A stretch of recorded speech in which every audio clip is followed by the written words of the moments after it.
Hey friend, and welcome to the study on Ellen G. White. Specifically, what did Ellen White have to say about why people reject her writings? We're going to look at a few quotations today, and hopefully this answers your question. And I'm taking a unique perspective on this. I'm asking the question, what did Ellen White provide as the answer as to why people reject her writings? So let's get into this now and take a look at what she said.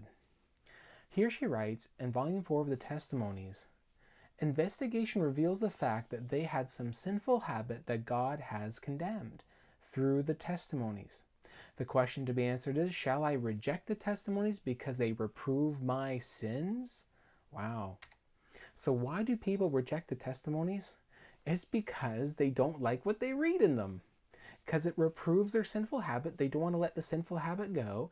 And so they hold on to their sin, they cherish onto it, and reject the writings because the writings reprove them for the wrong that they're doing.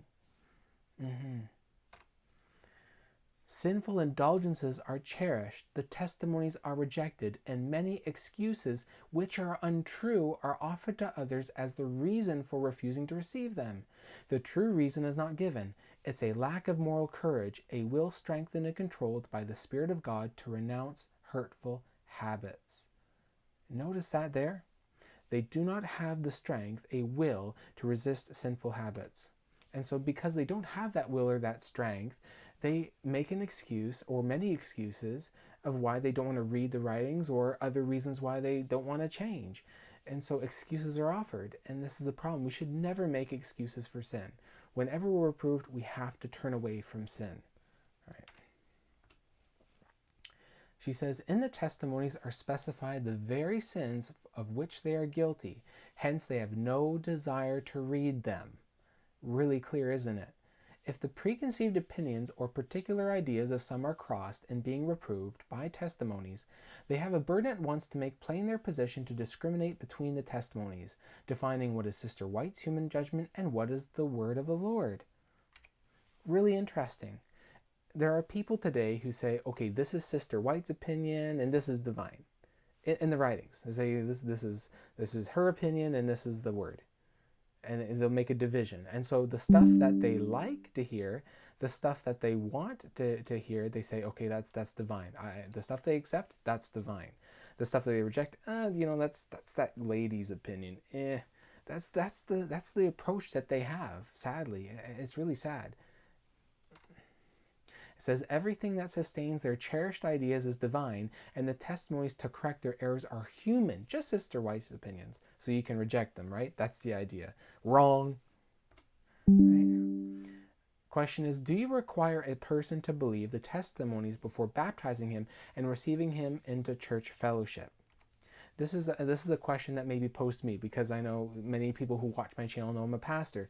Do I require people to have absolute faith and belief in Sister White in order to become baptized and be baptized? And I believe Ellen White gives the answer in Gospel Workers.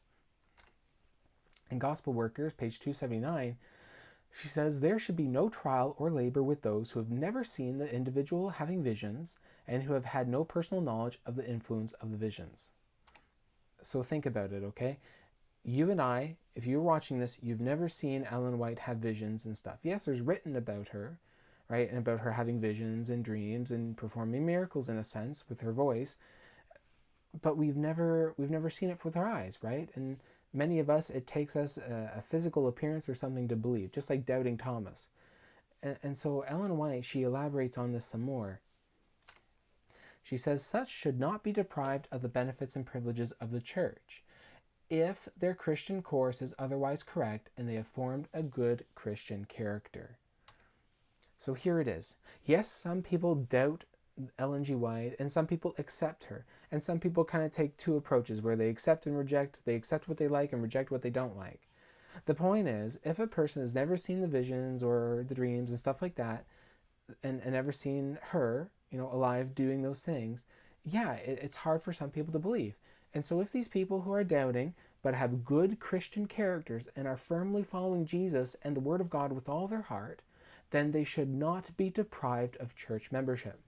Now, another question may come, And it may become, well, what if they're fighting against the testimonies? What if they hate Ellen G. White so much that they starting a ruckus in church, and they start trying to deceive people and trying to trick people and try to move people away from the testimonies? Well, what do you do then? Well, Ellen G. White has other counsel there, but for the purposes of this video, I'm not going to get into it, but I invite you to study it and to look it up.